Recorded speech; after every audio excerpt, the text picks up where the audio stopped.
Hello दोस्तों, आनंद लेखनी blog में रोज़ की तरह आपका बड़ों का, छोटों का, सभी सज्जनों का और देवियों का हार्दिक स्वागत है। मैं आज आप लोगों के सामने दोस्तों हमारे व्यक्तित्व की क्या मौलिकता होती है। सामाजिक परिवेश में रहने के लिए हमको अपने व्यक्तित्व को कैसे उभार कर आगे रखने की ज़रूरत होती है। व्यक्तित्व मानव जीवन का एक प्रकार का अस्तित्व कहलाता है और अगर हमारा व्यक्तित्व में अच्छा निखार होगा, अच्छे भावों से सुसज्जित होगा, हमारे व्यक्तित्व में अच्छे गुणों का समावेश होगा, तो निश्चित ही हम किसी भी कार्य को करने के लिए या समाज में, अपने देश की प्रगति में और किसी भी कार्य विधि में अपने को निपुणता हासिल कर सकते हैं और उससे एक समाज में अच्छी चेतना को जागृत कर सकते हैं। कोई भी व्यक्ति अपनी चेतना के बदौलत अपने व्यक्तित्व को उभार सकता है और अनेकों स्रोत, व्यक्तित्व को उभारने के अनेकों स्रोत होते हैं। दोस्तों, उसी परिप्रेक्ष्य में मैंने आज अपने विचार व्यक्त किए हैं। जैसे कि दोस्तों हम जानते हैं, प्रत्येक व्यक्ति में विशेष गुण या विशेषताएं होती हैं जो दूसरे व्यक्ति में नहीं होती। यानी हर व्यक्ति में जो भी सृष्टि जनित जो भी इंसान इस संसार में पैदा हुआ है, हर व्यक्ति में अपनी अलग अलग विशेषताएं होती हैं और वह एक दूसरे व्यक्ति से बिल्कुल भिन्न होती है। यानी समान व्यक्तित्व किसी का भी नहीं होता है। इन्हीं गुणों और विशेषताओं के कारण ही प्रत्येक व्यक्ति एक दूसरे से भिन्न होता है। दोनों जैसे हमारे जो भारतीय दर्शन है या हमारे व्यक्तित्व में 3 प्रकार से हमारे दर्शन को बताता है। हमारा जो भारतीय दर्शन है, मानव जीवन का जब मनोवैज्ञानिक विश्लेषण किया गया है तो उसमें हमारे व्यक्तित्व को अनेक प्रकार से उसकी व्याख्या की गई है। किसी भी व्यक्ति के बाह्य आवरण के गुण तथा आंतरिक तत्वों के मिले जुले स्वरूप को व्यक्तित्व की पहचान मानते हैं। जितना दोस्तों मुझे ज्ञान है उस हिसाब से बोल रहा हूँ। व्यक्तित्व के सबसे बड़े मनोवैज्ञानिक जो थे, व्यक्तित्व के बारे में सबसे बड़े मनोवैज्ञानिक मैंने एक जगह पढ़ा था, मेडिकल स्नातक अल्फ्रेड एडलर जी ने इस संबंध में बताया कि हमारे जीवन में बाल्यावस्था से ही जो भी अनुभव विकसित हो जाते हैं, वही आगे परिपक्व होकर वास्तविक व्यक्तित्व की संरचना करते हैं। किसी भी व्यक्ति में क्रियाशीलता, शक्तिशालीता, आक्रामकता एवं स्फूर्ति स्वभाव से ही विद्यमान रहती है। वह कोई किसी विद्यार्जन करके या कहीं से प्राप्त नहीं होती है। यानी हमको जब हम उदर में पलते हैं, उसमें हमको जिस प्रकार का परिवेश मिलता है उसी अनुसार हमारे व्यक्तित्व का निर्माण होता है और हमारा व्यक्तित्व उसी अनुसार आगे चलता है। यही प्रक्रिया है। इसीलिए उन्होंने अल्फ्रेड एडलर जी ने व्यक्तित्व को बाल्यावस्था के अनुभवों से विकसित होने वाले गुणों का सबसे बड़ा मूल द्योतक बताया, मूल मानक बताया। व्यक्तित्व एक स्थिर अवस्था न होकर एक प्रकार की गत्यात्मक क्रिया और अभिक्रिया है। जिसके परिणाम स्वरूप हमारी चेतना में उस परिवेश का सीधा असर पड़ता है। जैसे कि दोस्तों हम जानते हैं कि हमारे अंतःकरण में इस प्रकार के विशेष गुण या विशेषता होती है जो किसी दूसरे में नहीं दिखती। हर व्यक्ति सृष्टि द्वारा, भगवान के द्वारा जिनकी संरचना की, वह एकदम एक दूसरे से भिन्न होती है। इसी विशेष गुणों और विशेषताओं से युक्त प्रत्येक व्यक्ति दूसरे से किसी न किसी रूप में भिन्न होता है। ये निश्चित है, मानव जीवन में गुणों के समुच्चय ही हमारा व्यक्तित्व कहलाता है। और सूक्ष्म रूप से अगर हम व्यक्तित्व क्या है और उसके क्या प्रकार हैं और उसे समझना हमारे लिए बहुत ही आवश्यक है। यानी व्यक्तित्व को वास्तव में क्या चीज़ है उसको सूक्ष्म रूप में हमको समझना बहुत जरूरी है। दोस्तों, हम किसी भी व्यक्ति विशेष के व्यवहार व व्यक्तित्व का अध्ययन करते हैं तो यह हमारे दैनिक व्यवहार की व्यापक व्यवस्था है, जिसका परीक्षण हम सामान्य तथा विचारों को प्रकट करने और अपने मनोवृत्ति के तरीके, अभिरुचि के अनुसार किसी भी कार्य को करने के ढंग और उसके प्रति हमारा कितना समर्पण का भाव है और उसमें हमारा दृष्टिकोण क्या है कि आधार पर परिमापन जो किया जाता है, जितनी हम उसके लिए कोशिश करते हैं वही हमारे व्यक्तित्व की सबसे बड़ी पहल है, अर्थात हमारे दार्शनिक दृष्टिकोण से परिलक्षित होता है। यह हमारे दार्शनिक दृष्टिकोण से परिलक्षित होता है। यानी इस विषय में एक वुडवर्थ महोदय ने भी बहुत सूक्ष्म रूप से इसकी संरचना को परिभाषित किया है। दोस्तों, मैंने व्यक्तित्व के बारे में जब पढ़ा था तो उसमें मुझे ये चीज़ें मिली। नगर ह्यूमन रिसर्च बिहेवियर में इसके बारे में उन्होंने अनेकों प्रकरण मिलते हैं। हम जब ह्यूमन रिसर्च बिहेवियर में इसकी कोई भी चीज़ पढ़ते हैं तो इसके बारे में अनेकों प्रकरण मिलते हैं। आम लोगों में व्यक्तित्व की सामंजस्य सामान्यतः औसत आरक्षित रोल मॉडल तथा आत्म केंद्रित है। इन पहलुओं से हम किसी व्यक्ति विशेष की सोच में गुणात्मक शोधकर्ताओं और विचारकों की गणना की अभिव्यक्ति होती है। यानी सोच में परिवर्तन का संचार कर सकते हैं। ये तथ्य अनेकों शोधकर्ताओं और विचारकों की गणना की अभिव्यक्ति के अनुसार हैं। सबसे पहले हम व्यक्तित्व का उद्देश्य क्या है इसके बारे में विचार करते हैं तो समाज में विभिन्न प्रकार के सामाजिक, शारीरिक, मानसिक और संवेगात्मक जो संरचना का योग है वह हमारी इच्छाओं, रुचियों, आदतों, व्यवहार और तौर तरीकों, ढंगों, आदर्शों, स्वभावों तथा अनेक प्रकरणों व लक्षणों के रूप में प्रकट करने की बहुत बड़ी शक्ति होती है। दोस्तों, जैसे कि हम वर्तमान में शिक्षा का मुख्य उद्देश्य क्या है, व्यक्तित्व का स्वस्थ संतुलन और सर्वांगीण विकास करना सबसे बड़ी प्राथमिकता माना जाता है।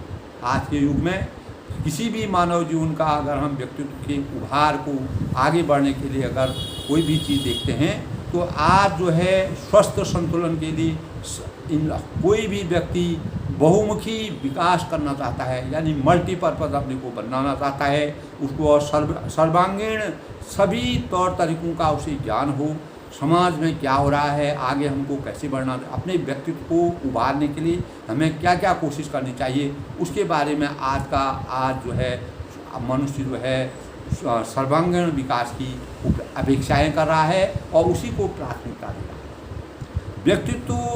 व्यक्तित्व हमारे जीवन का जीवन के लिए बहुत बड़ा उभार होता है।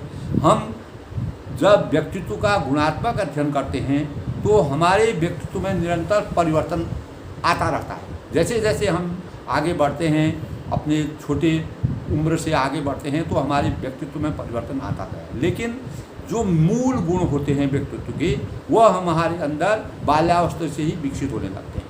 वही गुण आगे बढ़ कर के परिपक्व होते हैं, जिसके परिणामस्वरूप हम कह सकते हैं कि यह एक ऐसा तंत्र है जिसमें मानसिक एवं शारीरिक दोनों पक्षों का ज्ञान होता है और इन्हीं से हमारे अंतःकरण में तत्व, शील गुण, आदत, चित्त, प्रकृति और संवेग, ज्ञान की पराकाष्ठा, चारित्रिक, अभिप्रेरक जन्म लेते हैं। यही भाव हमारे अंदर जन्म लेते हैं, यही हमारे अंदर मानसिक गुणों का समावेश करते हैं। अंततोगत्वा इनका सबका आधार शारीरिक होता है।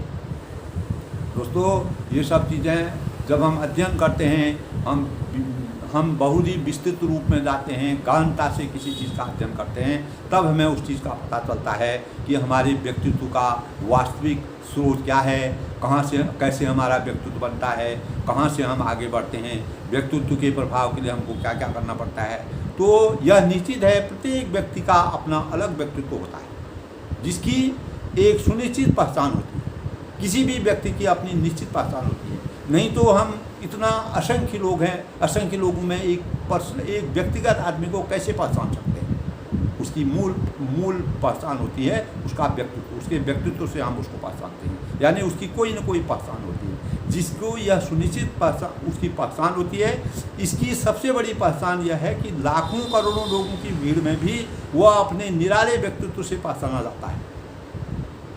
जैसे दोस्तों मैं आपको बताता हूँ, बहुत सारी गायें खड़ी होती हैं, करोड़ों गायें खड़ी होती हैं, अगर उसके बछड़े को अगर हम कहीं छोड़ देते हैं तो वो बछड़ा अपनी माँ के पास ही जाता है। तो ये क्या है, ये एक प्रकार की व्यक्तित्व की ही पहचान है। जानवरों में भी इस प्रकार के भाव मिलते हैं। आपने देखा होगा, करोड़ों गायों को आप छोड़ दीजिए, एक बछड़े को छोड़ दीजिए लास्ट में, तो वो अपनी माँ को खोज लेगा। ये इसी प्रकार मानव भी अपने व्यक्तित्व से पहचाना जाता है, यानी उसके व्यक्तित्व में खास बात होती है, इसी स्वरूप से वह उसकी पहचान होती है।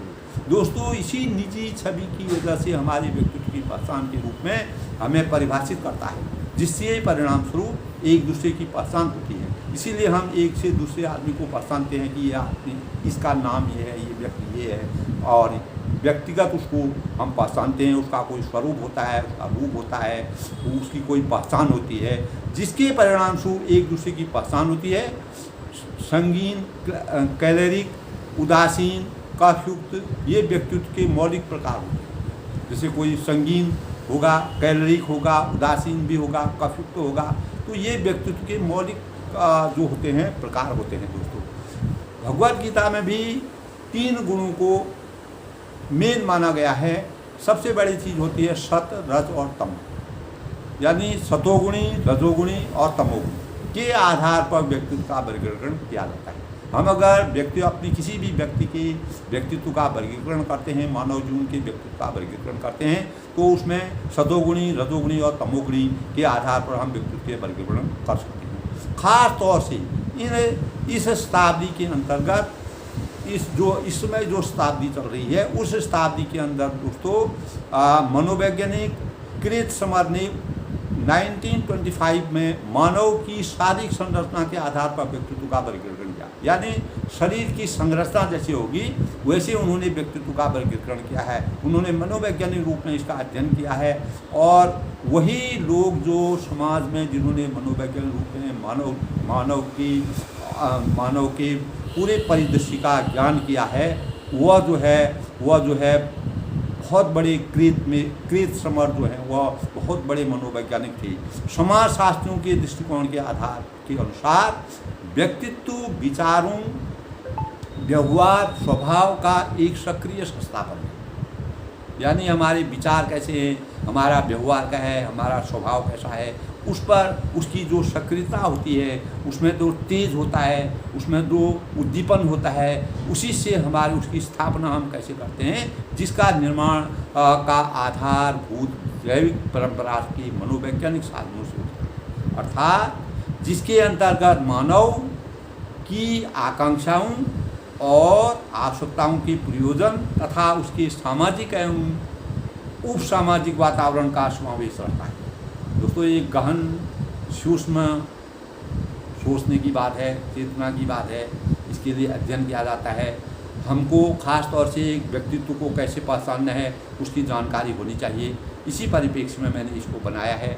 विचार कर जब हम देखते हैं, जब हम विचार कर अपने विचारों की संज्ञान को अपने विचारों का अध्ययन करते हैं, तो अच्छे व्यक्तित्व में क्या होता है, सबसे बड़ी चीज़ होती है उसमें स्थिरता होती है, और व्यक्तित्व में और अंतर एक व्यक्ति विशेषता रखने के लिए हर व्यक्ति के लक्षणों से संबंधित अपने निजी व्यवहार में परिस्थितियों में कुछ हद तक सुसंगत होना नितांत आवश्यक है। यानी हमको किसी भी परिस्थिति में कोई भी हद तक हम पहुंच जाएँ तो उसमें अपनी सुसंगतता को बनाना बहुत ही ज़रूरी है। वह हमारे व्यक्तित्व की सबसे बड़ी पहचान है। यही सही व्यक्तित्व की सही विशेषता है।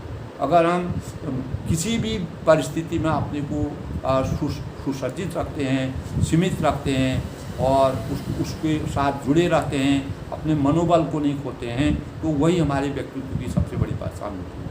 जैसे कि हमारा दोस्तों, हम जानते हैं हमारा भारतीय दर्शन बहुत विशाल है। भारतीय दर्शन के अनुसार व्यक्तित्व मुख्य रूप से 3 प्रकार से माने जाते हैं: अंतर्मुखी, बहिर्मुखी, यानी अंतर्मुखी, बहिर्मुखी। और जैसे बहिर्मुखी में खुलापन, हमारी चैतन्यता, हमारी व्यक्तित्व के पहचान है। बहिर्मुखी सहमति है, मनोविक्षुब्धता होती है। इस प्रकार हमें व्यक्तित्व में, हमारे व्यक्तित्व में शारीरिक गुण, मानसिक गुण, सामाजिक गुण और संवेगात्मक जो गुण, चारित्रिक गुण होते हैं, वह आत्मचेतना, सामाजिकता, शारीरिक और मानसिक रूप से स्वस्थ होना हमारे व्यक्तित्व के परिमार्जित गुण माना जाता है। यानी हम शरीर से स्वस्थ रहना बहुत ज़रूरी है, मानसिक रूप से हमको स्वस्थ रहना चाहिए, शारीरिक रूप से हमको स्वस्थ रहना चाहिए। हमारे अंतर्मुखी और बहिर्मुखी जो व्यक्तित्व होता है, उसमें जो भारतीय दर्शन में बताया गया है, उसमें जो है निखार होना चाहिए। वही हमारे व्यक्तित्व की सबसे बड़ी पहचान होती है। दोस्तों, सबसे पहले हमें जीवन में जब शिशु बालक सबसे पहले हमें जीवन में शिशु जैसे बालक होता है, और उसके बाद बालक होता है, किशोर होता है, युवा होता है, उसके बाद प्रौढ़ होता है, उसके बाद वृद्धावस्था। इन 6 पड़ावों से होते हुए, अवस्थाओं से आगे बढ़ते हुए व्यक्तित्व का निर्माण होता है। यानी जब हम शिशु से बालक बनते हैं, उसके बाद से किशोर बनते हैं, फिर युवा बनते हैं, फिर प्रौढ़ बनते हैं, लास्ट में हम वृद्धावस्था में जाते हैं। तो इन सभी 6 अवस्थाओं में हमारे व्यक्तित्व में क्या क्या चीज़ें आई, क्या वास्तविकता आई, उन चीज़ों का सम्मिश्रण जो है वह हमारे व्यक्तित्व के निर्माण का सबसे बड़ा विकास का समय होता है, जिसके अंतर्गत हमें अनेकों प्रकार के अनेक प्रकार के विषम परिस्थितियों से अपने व्यक्तित्व का निर्माण करना पड़ता है। तो अलग अलग अवस्था में हमको निर्माण करना है। इन अवस्थाओं के क्रमबद्ध रूप से सही जीवन के चक्र को संपादित करना हमारी अपनी अपनी अपेक्षाओं और विचारों को एकीकरण के वास्तविक सफलता की मानक मानी गई। हमारी सोचने की भावनाएं और व्यवहार के विशिष्ट पैटर्न में व्यक्तिगत अंतर को संदर्भित करने की क्षमता रखती है। ये सोचने की बात है दोस्तों, जिसके फलस्वरूप सामाजिकता भी हमें आती है। कभी कभी हमें चिड़चिड़ापन आ जाता है, और दोनों में कोई एक का समावेश हमारे जीवन में अवश्य रहता है, क्योंकि ये जो है हमारे व्यक्तित्व की पहचान होती है। कौन व्यक्ति किस प्रकार के व्यक्तित्व का है, हम बोलते हैं, आम भाषा में बोलते हैं कि इस आदमी का व्यक्तित्व इस प्रकार है। तो उसकी पहल हमको ये होती है कि हम 6 अवस्थाओं में जो है अपने को किस प्रकार से सुसज्जित रखते हैं, वही चीज़ें हमको आगे बढ़ाती हैं। उसी से हमारे व्यक्तित्व का निर्माण होता है, उसी से हम समाज में अपनी प्रतिष्ठा को कायम रखने में मजबूत होते हैं। जिसका व्यक्तित्व जैसा होगा वह उसने किस अपने उम्र के पड़ाव के साथ कैसे अपने को आगे बढ़ाया, अपने व्यक्तित्व को कैसे सुशोभित किया, सुसज्जित किया, या अपने व्यक्तित्व को गलत दिशा में प्रयोग किया या कहीं भी किया, तो उसके इन्हीं 6 अवस्थाओं में हमारे अंदर सामाजिकता भी आ सकती है और हमारे अंदर चिड़चिड़ापन भी आ सकता है। यानी दोनों अवस्थाएँ हमारे शरीर में अपना प्रभाव डाल सकते हैं। इसी परिप्रेक्ष्य में दोस्तों, हमारी मनोदशा या आदर्शों के रूप में जो एक इंसान को दूसरे से अलग बनाते हैं, जैसे हम कहते हैं कि उसका हंसमुख व्यक्तित्व, जैसे हम आम भाषा में बोलते हैं उसका हंसमुख व्यक्तित्व है। मनुष्य के मन भावन का रोचक गुण उसके पास अधिक व्यक्तित्व नहीं होता है। ये एक प्रसिद्ध व्यक्ति, और यानी ये भी कहते हैं ये एक प्रसिद्ध व्यक्ति है, ये आचरण वाला व्यक्ति है, ये बहुत अच्छा इंसान है। तो उसके व्यक्तित्व के अनुसार हम उसको परिभाषित करते हैं। हमारे अच्छे व्यक्तित्व में शारीरिक अच्छा व्यक्तित्व अब क्या होता है दोस्तों, उसमें सबसे बड़ी चीज़ होगी वह शारीरिक रूप से सही होगा, उसकी लंबाई बढ़िया होगी, चौड़ाई बढ़िया होगी। ये बाहर मुखी से मैं बता रहा हूँ आपको, बाहर के आवरण से बता रहा हूँ कि शारीरिक रूप से वह अच्छा लंबा सीमित जैसे लंबाई एक होनी चाहिए, मेजरमेंट के अनुसार जो लंबाई होनी चाहिए वह होगा। चौड़ाई उसी हिसाब होगी, भार उसका वेट जो है, उसका आवाज़ जो है, उसकी मुस्कान जो है, उसका रंग जो है, आँखों की रचना है तथा मन है, ये आकर्षक रंग रूपी अच्छी वाणी है, अच्छा कद है, सुडौल शरीर है। इस प्रकार की संरचना भी हमारे व्यक्तित्व का द्योतक होता है। अगर इस प्रकार का शरीर का बोलते हैं, जैसे मतलब आपने देखा होगा अनेक प्रकार के वास्तुकला के हिसाब से, या जैसे वास्तुकला में किसी जगह की वास्तुकला का वर्णन करते हैं, उसी प्रकार हमारे शरीर की जो संरचना होती है, हमारा शरीर कैसे कैसे बना है, उसमें भी हमारे व्यक्तित्व की निखार का पता चलता है। यह क्योंकि इसके साथ मन, कर्म व वचन में मृदुलता, ये तो बाहरी रूप हैं, लेकिन अंदर से क्या होना चाहिए, इसमें मन से, कर्म से और वचन से हमारे भाव में मृदुलता होनी चाहिए। और भावात्मक गतिविधियाँ इसमें चार चांद लगाने की प्राप्ति का सूचक है। इस प्रकार के शरीर में अगर बाहरी आवरण में अगर इस प्रकार के गुण हैं और अंदर से अगर हम मन, वचन और कर्म से मृदुल स्वभाव के हैं, अच्छा बोलते हैं, अच्छा सुनते हैं, अच्छा समाज में अपना परिवेश बनाते हैं, अपनी भावनाओं को, अपनी सोच को अच्छा बनाते हैं, तो वह हमारे व्यक्तित्व में चार चांद लगाने का कार्य करता है। यानी ये एक वास्तविक जो परिमार्जित व्यक्तित्व है उसकी सबसे बड़ी पहचान होती है। दोस्तों, यदि हम अपने व्यक्तित्व का वास्तविक विकास चाहने की कल्पना करते हैं तो सबसे पहले हमारी दैनिक प्रवृत्तियों में संयम होना चाहिए, सच्चरिता की आधार चरित्र होना चाहिए। चरित्र शब्द जो होता है हमारे संपूर्ण व्यक्तित्व को प्रकट करता है।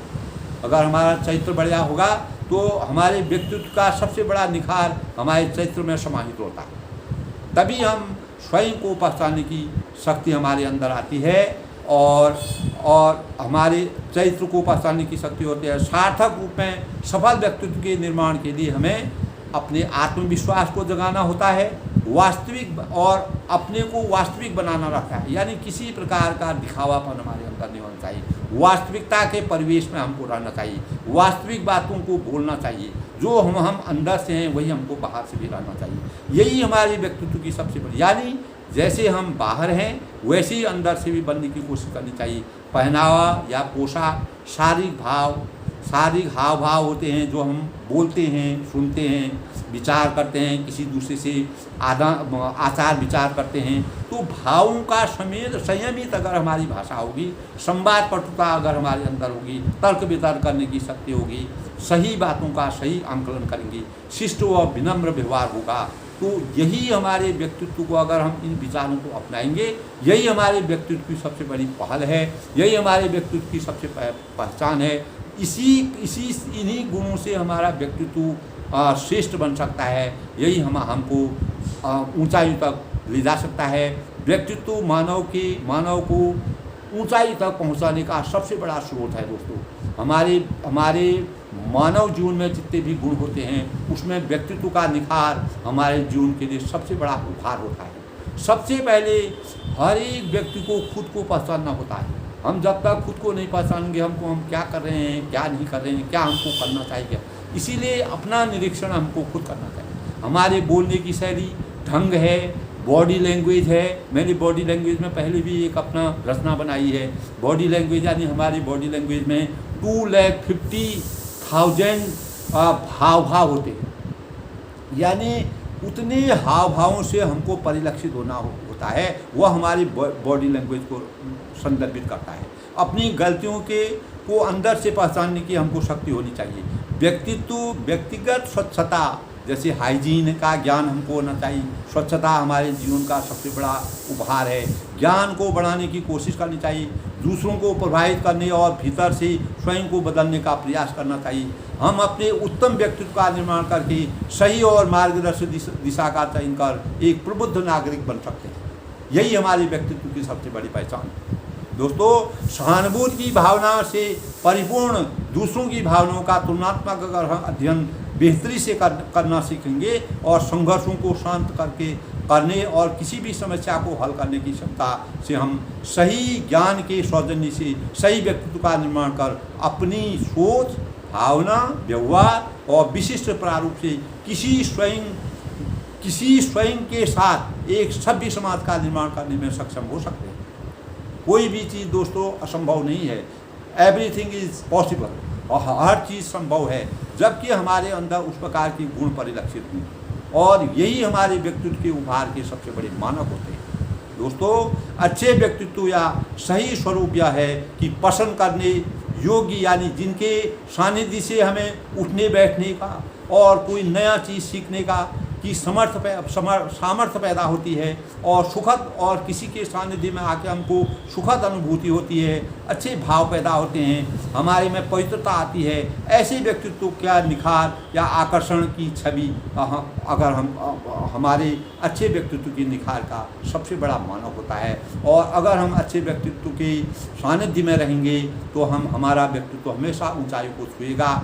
यही सबसे बड़ा मानव जीवन के लिए सबसे बड़ा रास्ता है, यही हमारे रास्ते को साफ कर सकता है। इसी से हम अच्छे रास्ते का अनुकरण कर सकते हैं, इसी से हम भावी जीवन को अपना उजागर कर सकते हैं। यही हमारे जीवन का सबसे बड़ा स्रोत है। दोस्तों, व्यक्तित्व मानव जीवन का सबसे बड़ा उभार है, और मानसिक रूप से यदि हम विचार करें तो एक आदर्श व्यक्तित्व में संसदीय का मतलब है आचार संहिता से संबंधित, यानी उसमें हर प्रकार के संसदीय भाषा बोलते हैं। जब हमारे संसद में लोग बैठते हैं तो वहाँ पर गंदी भाषाओं का प्रयोग नहीं किया जाता है। इसीलिए संसदीय शब्द एक ऐसा शब्द है जिससे कि हम किसी भी गलत बातों का वहाँ पर प्रयोग नहीं करेंगे, वह पूरे देश का आदमी उसको सुनता है। इसीलिए संसद में बैठे हुए लोग जो होते हैं वह बहुत विचार करके उनको बोलना चाहिए। अब आधुनिक समाज में संसद में जो है कुछ इस प्रकार के भाव नहीं रह गए हैं, लेकिन जो हमारे पुराने मानक थे, मानकों के अनुसार संसदीय भाषा बहुत ही सुयोग्य व्यक्तित्व की निखार की सबसे बड़ा द्योतक है, और साफ पोशाक है, सीधे खड़े होने की आदत है, लोगों के प्रति समर्पण व विनम्रता, चाहे वह कोई भी हो, कुछ भी कर रहे हों, वफादारी से पेश आना, और किसी से भी ज़रूरत से ज़्यादा किसी से भी तर्क वितर्क नहीं करना चाहिए। दोस्तों, ये हमारे व्यक्तित्व की सही पहचान नहीं, यानी वफादारी हमारे व्यक्तित्व की सबसे बड़ी पहचान है। ज़रूरत से ज़्यादा हमको किसी से तर्क वितर्क नहीं करना चाहिए। जितना हो संयम को बरत करके हमको हर कार्य को आगे दिशा बढ़ाना चाहिए। अच्छे व्यक्तित्व का निर्माण हम तभी कर सकते हैं जब हमारे अंदर इस प्रकार का व्यक्तित्व उभर के आएगा। व्यक्तित्व की सफलता के लिए आत्मविश्वास के साथ चुनौतियों के साथ संघर्ष स्वीकार करने के लिए प्रतिबद्ध होना पड़ेगा। यानी हम अगर अच्छे व्यक्तित्व में अपनी सफलता को अर्जित करना चाहते हैं तो हमको सबसे पहले आत्मविश्वास के साथ चुनौतियों के साथ संघर्ष करना पड़ेगा। चुनौतियां हमारे जीवन में आ सकती है, हमारे व्यक्तित्व को कोस सकती है, लेकिन हमको उन चुनौतियों को स्वीकार करना है और उनसे संघर्ष करके अपने व्यक्तित्व को उभारना है। हमारे व्यक्तित्व के सबसे बड़े आदर्श हमारे माता पिता होते हैं। यदि हमारे व्यक्तित्व का निर्माण हमारे माता पिता करते हैं, आदर्शता हमारे जीवन में आनुवंशिक रूप से भी अधिक आती है। यानी हमारे मदर फादर माता पिता जैसे होंगे, हमारे आनुवंशिक गुण जो है वंश परंपरा के अनुसार जो हमारे गुण होते हैं वह हमारे व्यक्तित्व के सबसे बड़े निर्णायक होते हैं। उसी से हमारे किसी भी व्यक्ति के व्यक्तित्व का उभार वहीं से होता है, वही हमारे मूल स्रोत होते हैं। लेकिन उसके बाद हम जब समाज के परिवेश में आते हैं, यानी हम वातावरण में आते हैं, तो वह भी हमारे व्यक्तित्व की सफलता के लिए बहुत बड़ा मायना रखता है। अगर हम माता पिता के सुयोग्य होने पर अगर हम कहीं पर अगर विचलित हो जाते हैं तो वह हमारे सामाजिक परिवेश के कारण हम विचलित हो सकते हैं। दोस्तों, व्यक्तित्व की विकसितता हमारे अंदर लगभग 11 यानी 11 to 12 ईयर्स से शुरू हो जाती है। यानी 11 से 12 वर्ष के अंदर की आयु में हमारे अंदर व्यक्तित्व के परिमार्जित गुण आने लगते हैं। मजबूत व्यक्तित्व, मुखर केंद्रित, दृढ़ निश्चयी और सक्रियता की विकसित भावनाओं का संचार तभी से शुरू हो जाता है। यानी 11-12 साल के अंदर हमारे अंदर सब गुण इस प्रकार के आने लगते हैं कि हमको क्या करना चाहिए, क्या नहीं करना चाहिए। इस प्रकार के भाव अपने व्यक्तित्व को आगे बढ़ाना और अपने व्यक्तित्व को गलत करना या सही करना, ये जो है ये चीज़ हमारे जीवन में 11 से 12 वर्ष के अंदर जागृत होने लगती है, यानी विकसित भावनाओं का संचार हो जाता है। सबसे बड़ी बात यह है दोस्तों, हमें नकारात्मक सोच से दूर रहना चाहिए। कभी भी नकारात्मक को नहीं अपनाना चाहिए, नेगेटिव को कभी भी अपने जीवन में नहीं अपनाना चाहिए। यहीं से किसी के भी व्यक्तित्व में सफलता की शुरुआत का मुख्य द्वार होता है। यानी अगर हम यहीं पर अगर अपने व्यक्तित्व को बनाना चाहेंगे, ये हमारे व्यक्तित्व का सबसे प्रमुख द्वार है। ये द्वार अगर हमारा स्वच्छ रहेगा, साफ रहेगा, निर्मल रहेगा और इसमें हमको सही मार्गदर्शन मिलेगा, तो निश्चित ही है हमारा व्यक्तित्व आगे की ओर बढ़ेगा और हमारी आगे की दिशा जो है सकारात्मक। दोस्तों, यह ध्यान रखना चाहिए कि किताबी शिक्षा के साथ व्यक्तित्व का निर्माण शिक्षा की भूमिका को परख कर अपना आंकलन करके जीवन में मार्गदर्शी परिवर्तन लाना अच्छे व्यक्तित्व की सफलता का सबसे बड़ा मार्ग होता है। दोस्तों, सबसे अगर हमारी शिक्षा परिमार्जित शिक्षा है और हमको उसके साथ किताबी शिक्षा के साथ अपने व्यक्तित्व के निर्माण का भी हम ध्यान रखें। केवल किताबी शिक्षा से हम अपने व्यक्तित्व का को उभार नहीं सकते। सामाजिक परिदृश्य में किसी भी व्यक्ति विशेष का व्यक्तित्व अंतरात्मा की आत्मा अभिव्यक्ति है, यानी प्रत्यक्ष या परोक्ष रूप से हम जैसे होते हैं, यह उसका प्रकटीकरण एवं प्रकाशन है। इस प्रकार हम यह समीक्षा कर सकते हैं कि व्यक्तित्व वह प्रकाश पुंज है जिसकी अस्मिता हमारे अपने ही अंदर निहित है। हमारे भीतर में जिस प्रकार के गुण विद्यमान होते हैं, वही किसी न किसी रूप में प्रकाशित या प्रसारित होते हैं। किसी भी मानव का अंतःकरण जितना परिष्कृत होगा, भावनाओं में जितनी पवित्रता होगी, विचार जितने उत्कृष्ट या तार्किक होंगे, निश्चित है व्यक्तित्व उतना ही प्रखर और ज्योतिर्मय छवि से आच्छादित होगा। ये निश्चित है दोस्तों, इस चीज़ को मनन करना होगा सबको। अतः किसी भी व्यक्तित्व का मापदंड फौलादी चरित्र के रूप में तभी उभरेगा जब उसकी सोच की गहराई और परिपक्व चिंतन में उदारता की पहल हो। सोचने की बात है दोस्तों। उत्कृष्ट व्यक्तित्व संपन्न व्यक्ति में हमेशा असाधारण रूप से देने की क्षमता विराजमान रहती है। यानी जो संपन्न व्यक्ति होता है, संपन्न का मतलब वह धन दौलत से संपन्न नहीं, उसमें उस प्रकार के गुणों से उसमें संपन्नता होगी। वही अवधारणा निर्णय लेने क्षमता, उसमें निर्णय लेने की क्षमता विराजमान होती है, क्योंकि उसके भीतर में अच्छाइयाँ और बुराइयों, सत्यता असत्यता के भेद करने की पहचान शक्ति का समावेश होता है। हम अगर अच्छाई, बुराई, सत्य और असत्य के भेद के अंतर को समझ जाएंगे तो हमको हमारा व्यक्तित्व अपने आप निखार पैदा करेगा। यानी हम अच्छे मार्ग की ओर प्रकाशित करने की कोशिश करेंगे, जिसके परिणाम स्वरूप हर प्रकार के वातावरण में सदा श्रेष्ठता का ही वर्णन करता है। यानी हम किसी भी परिवेश में रहेंगे तो हम जो श्रेष्ठ परिवेश होगा उसकी तरफ अपने को झुका करेंगे, यानी हमारा मार्गदर्शन उस तरफ होगा।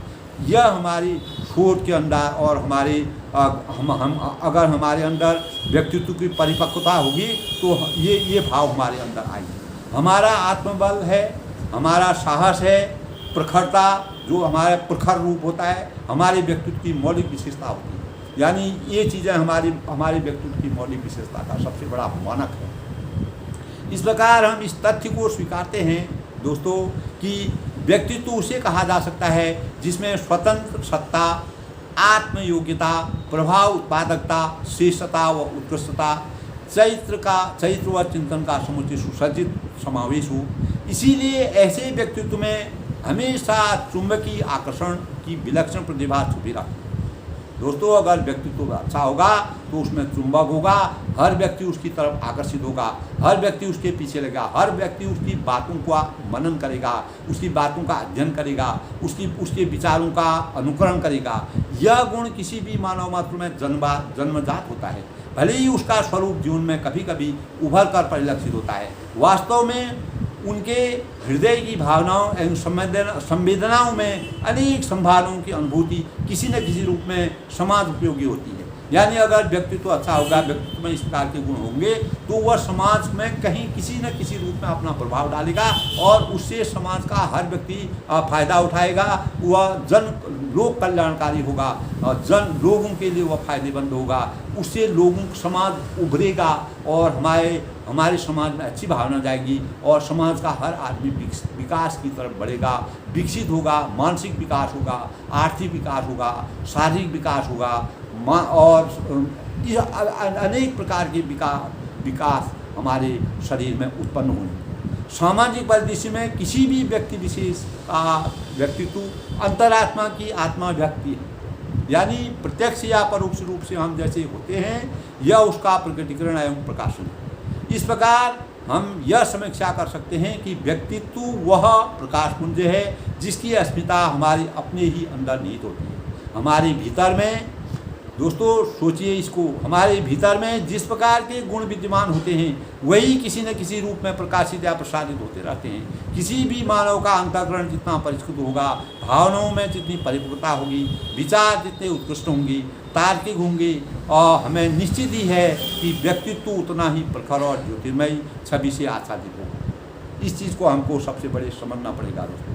अतः किसी भी व्यक्तित्व का मापदंड फौलादी चरित्र के रूप में तभी उभरेगा जब उसकी सोच की गहराई और परिपक्व चिंतन और में उदारता की पहल होगी और उत्कृष्ट व्यक्तित्व संपन्न व्यक्ति में हमेशा असाधारण निर्णय लेने की क्षमता विराजमान होती है दोस्तों। वहीं पर हमको व्यक्तित्व की असाधारण का मतलब है बिल्कुल विशेष निर्णय लेते हैं, इस प्रकार की क्षमता होती है, क्योंकि उसके भीतर में अच्छाइयों, बुराइयों, सत्यता, असत्यता के भेद करने की पहचान शक्ति का समावेश रहता है, जिसके परिणामस्वरूप वह हर प्रकार के वातावरण में सदा श्रेष्ठता को वर्णन करता है। हमारा आत्मबल, साहस और प्रखरता हमारे व्यक्तित्व की मौलिक विशेषता होती है। इस प्रकार हम इस तथ्य को स्वीकारते हैं कि व्यक्तित्व को उसे कहा जा सकता है कि जिसमें स्वतंत्र सत्ता, आत्मयोग्यता, प्रभावतात्मकता, श्रेष्ठता, उत्कृष्टता, चरित्र चिंतन, समुचित सुसज्जित समावेश हो। इसीलिए ऐसे व्यक्तित्व में चुंबकीय आकर्षण की विलक्षण प्रतिभा भी रहती है, जिससे समाज को सकारात्मकता की ओर अग्रसित होने की प्रतिभा का उदय होता है, समाज उसकी तरफ बढ़ता है।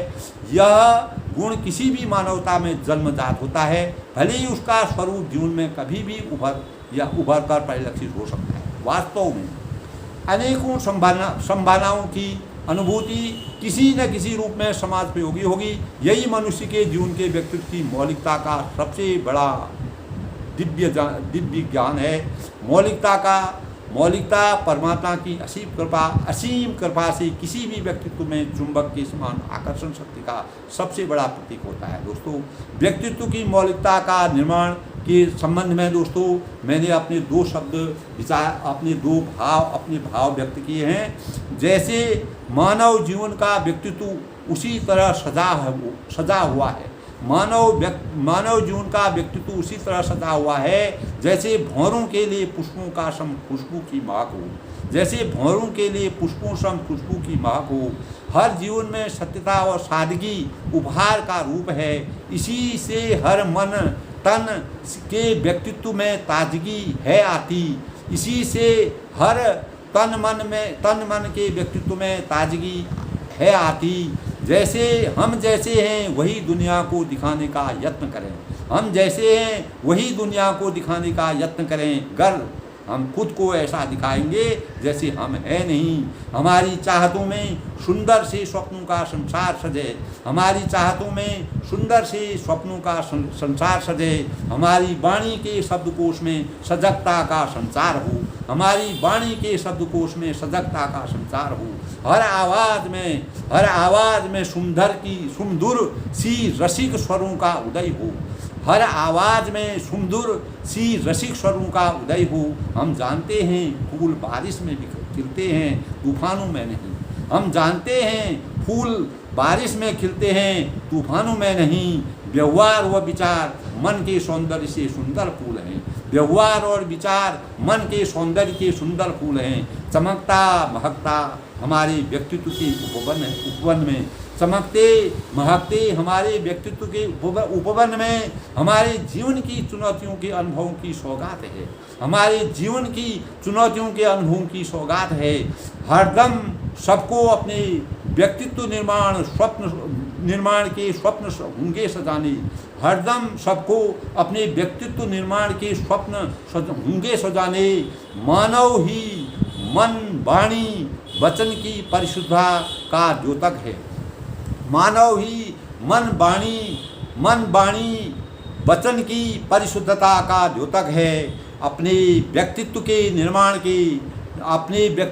निर्माण के सपने सजाता है हमेशा, अपने व्यक्तित्व के निर्माण के सपने सजाता है सदा। हर शख्स में महानता के व्यक्तित्व के गुण रहते हैं सदा, हर व्यक्तित्व में महानता के व्यक्तित्व के गुण रहते हैं सदा। जो हमारी प्रेम दयालुता व उदारता को है उभारती, जो हमारी प्रेम दयालुता व उदारता को है उभारती।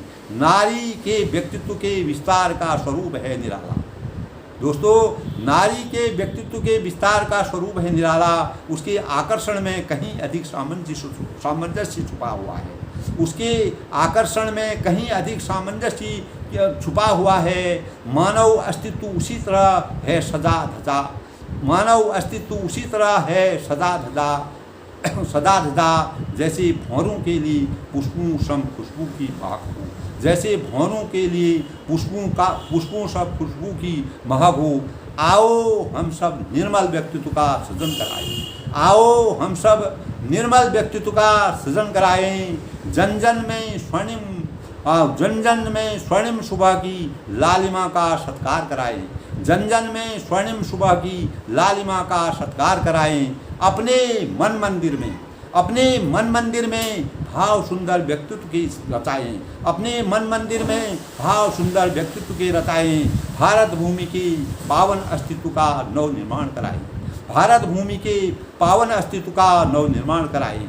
दोस्तों, ये थे मेरे आज जो है व्यक्तित्व के बारे में मेरे भाव, मेरे विचार, मेरी रचना, और मैंने जो इसमें अपने विचार लिखे हैं, जो रचना लिखी है, उसमें संपूर्ण भाव यही जाते हैं कि व्यक्तित्व के निर्माण के अंदर अपने देश के प्रति, अपने समाज के प्रति, अपने परिवार के प्रति, स्वयं के प्रति किस प्रकार के भाव होते हैं, इन बातों को मैंने उजागर करने की कोशिश करी है। इन बातों को मैंने मानवता पहुँचने की कोशिश करी है। अगर इन बातों को हम अपने अंतःकरण में स्थान देंगे, इनको अगर हम अपने दैनिक जीवन में अपना इसको लागू करेंगे, निश्चित ही हमारा जीवन एक सफलता की ओर जाएगा। यही हमारी सफलता के बड़े बड़े मानक हैं। इस प्रकार व्यक्तित्व एक व्यक्ति के समस्त मानसिक एवं शारीरिक गुणों का ऐसा गतिशील संगठन है जो वातावरण के साथ उस व्यक्तित्व को उस व्यक्तित्व का समायोजन निर्धारित करता है। ऐसे 3 घटक सुसंगठित कार्य करते हैं जो व्यक्ति सामाजिक कहलाता है। इससे यदि हम संघर्ष की स्थिति में भी पैदा होने पर व्यक्ति असमायोजित हो जाता है। इस प्रकार की व्यक्तित्व की सफलता का मूल मंत्र है। यानी हम कभी भी अगर संघर्षों की बेला में आते हैं, उनसे भी हमको चुनौती लेकर के हम आगे बढ़ते हैं। यही हमारे व्यक्तित्व की सबसे बड़ी पहचान होती है। परिश्रम है, उत्साह है, दृढ़ विश्वास है, आत्मविश्वास के साथ आचार विचार व्यवहार क्रियाएं और गतिविधियों में व्यक्ति का व्यक्तित्व झलकता है। इन चीज़ों में व्यक्ति के व्यक्तित्व का समावेश होता है। इसी से हमको उसके व्यक्तित्व का पता चल जाता है। यानी परिश्रम है, यानी इस प्रकार व्यक्तित्व की सफलता का मूल मंत्र है परिश्रम, उत्साह, दृढ़ विश्वास, आत्मविश्वास के साथ आचार विचार व्यवहार क्रियाएं और गतिविधियों में व्यक्ति का व्यक्तित्व हमारा व्यक्तित्व इन्हीं भावों में झलकता है। यानी शुद्ध वातावरण के परिवेश और समायोजन के लिए जीवन में मार्गदर्शी परिवर्तन, यही व्यक्तित्व की पहचान है। यही मानव जीवन में व्यक्तित्व की मौलिकता की सही पहचान है। इन्हीं अभिप्रेरणाओं से हम अपने स्वयं, परिवार, समाज और राष्ट्र की अस्मिता के लिए मानसिक शारीरिक रूप से कटिबद्ध होकर अपने जीवन दर्शन के रूप में ख्याति अर्जित कर देश का मान बढ़ा सकते हैं। दोस्तों, देश की उन्नति और सही विकास का आईना, देश की उन्नति को सही विकास का आईना दिखाने के लिए हमें वास्तव में एक सुसज्जित व्यक्तित्व का निर्माण करना, मौलिकता में सुसज्जित व्यक्तित्व की मौलिकता में झलकना पड़ेगा, उसके अंदर में जाना पड़ेगा, उसको गहराई से सोचना पड़ेगा, जिसके परिणाम स्वरूप हमारे अंदर इस प्रकार की बात आएंगी, सर्वे भवन्तु सुखिनः, सर्वे भवन्तु निरामया, सर्वे भद्राणि पश्यन्तु माँ कश्चित् दुर्भाग् भवेत् की सोच पैदा होगी। ऑटोमेटिक हमारी स्वभावतः हमारे दिमाग में, हमारे मस्तिष्क में इस प्रकार के भाव पैदा होंगे। यही हमारे व्यक्तित्व की सबसे बड़ी पहचान होगी। यही हमारे हर व्यक्ति के अंदर अगर इस प्रकार के भाव जाएंगे तो हम अपने व्यक्तित्व का सही निर्माण कर सकते हैं। यही हमारे व्यक्तित्व का सबसे बड़ा सोपान है। इसी से हम समाज में आगे बढ़ सकते हैं। अगर हमारे व्यक्तित्व में निश्चिंतता होगी, हमारे व्यक्तित्व में अटलता होगी, हमारे व्यक्तित्व में सुदृढ़ता होगी, हमारे व्यक्तित्व में आचार संहिता होगी, हमारे व्यक्तित्व में यानी हर कार्य किन्हीं भी परिस्थितियों में उनकी चुनौती वाले की संभावना होगी, निश्चित ही हम एक अच्छे व्यक्तित्व का निर्माण कर सकते हैं। यही मानक हमारे व्यक्तित्व को आगे बढ़ा सकते हैं। दोस्तों, इन्हीं विचारों के साथ जितने भी मैंने अपने भाव कहे, जो भी मैंने अपनी रचना बनाई, जो भी भाव मैंने आपके लिए पेश किए, उसमें अगर कहीं त्रुटि रही हो तो मैं सबसे अनुरोध करता हूँ कि मुझे आगे मेरा मनोबल बढ़ाते रहिए, और मैं फिर इसमें कोई अगर गलती रही हो उसको फिर सुधार करूँगा, और मैं अधिक से अधिक लोगों के मंगल भविष्य की कामना करता हूँ। सुंदर भविष्य सबका बने, सुंदर व्यक्तित्व का निर्माण हो। अच्छे व्यक्तित्व के निर्माण से ही हमारे देश का कल्याण संभव है। हर नागरिक का व्यक्तित्व का अच्छा होगा, हमारे अंदर ईमानदारी होगी, हम अपने देश को आगे बढ़ाएंगे, हम समाज में प्रतिष्ठा के मानक होंगे।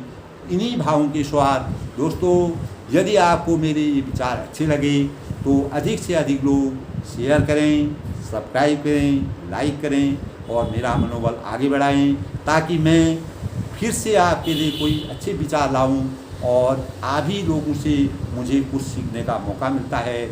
जैसे और इसी से हर व्यक्ति को जो भी बातें मैंने बताई उसके अनुसार उसको अपने जीवन में लागू करने की कोशिश करनी चाहिए, क्योंकि अच्छे से हम अच्छा बन सकते हैं। यही हमारे जीवन की सबसे बड़ी सोच होनी चाहिए। दोस्तों, संसार में यही चीज़, मानव जीवन में अगर हमारा व्यक्तित्व अच्छा होगा, यही हमारे जीवन का सबसे बड़ा एक स्रोत है। इसी से हम अपने जीवन को हमेशा के लिए जीवित रख सकते हैं, और यही हमारे जीवन में हमारे जाने के बाद भी यही भाव समाज में रहेंगे। इसी से हमको याद किया जाएगा। यही हमारे जीवन का सबसे बड़ा उपहार है। इसीलिए मानव जीवन के लिए अच्छे व्यक्तित्व का निर्माण और व्यक्तित्व की मौलिकता का निर्माण सबसे बड़ा उपहार है। इसको हमें मन, वचन और कर्म से अपने को आगे बढ़ा करके सुंदर भविष्य का निर्माण करना चाहिए।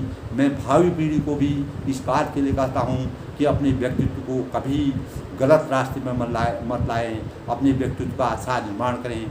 आप कोई भी व्यक्ति अगर अपने व्यक्तित्व का अच्छा निर्माण करेगा, वो अच्छा नागरिक बन सकता है, अच्छा होनहार छात्र बन सकता है, अच्छी होनहार छात्रा बन सकती है। वो अपने व्यक्तित्व के बदौलत समाज में प्रतिष्ठा का पात्र बन सकता है। यही अपेक्षाएं मैं समाज से करता हूँ, हर व्यक्ति से करता हूँ, हर होनहार बच्चे से करता हूँ, और स्वयं से भी मैं अपेक्षा करता हूँ कि मैं किसी न किसी रूप में अच्छा बोलूं, अच्छा कहूं, और जिससे मुझे भी कुछ सीखने का मौका मिले। इन्हीं शब्दों के साथ मैं अपनी वाणी को विराम देता हूं। बड़ों को मेरा सादर नमस्कार, छोटों को मेरा आशीर्वाद।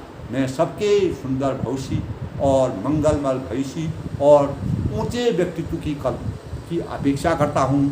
परमात्मा सबको अच्छा मार्ग दे, सबका व्यक्तित्व का अच्छा संचार हो, सबका व्यक्तित्व में आदर्श का निर्माण हो। यही हमारे देश का सबसे बड़ा मानक होगा। यही हमारे देश को सुसज्जित करने की सबसे बड़ी कला है। इसी से हमारे देश का निर्माण हो सकता है। इसी से हम अपनी अनेक प्रकार की जो चुनौतियाँ आती हैं उनके सामने अपने को जीवित रख सकते हैं, अपने को बलशाली रख सकते हैं, अपने को शक्तिशाली रख सकते हैं। यही हमारे जीवन का सबसे बड़ा अस्तित्व, हमारे अस्तित्व को बचाने का सबसे बड़ा स्रोत है। और इसी अगर हमारा व्यक्तित्व अच्छा होगा, निश्चित ही हम कभी भी असफलता के पात्र नहीं होंगे, सफलता हमारे पैर छुएगी, ये निश्चित है, ये जग जाहिर है। इसलिए दोस्तों आगे बढ़ो, आगे बढ़ो, भारत को आगे ले जाओ, आगे ले जाओ। सबके मंगलमय भविष्य की कामना करता हूँ। धन्यवाद सबका। आशीर्वाद।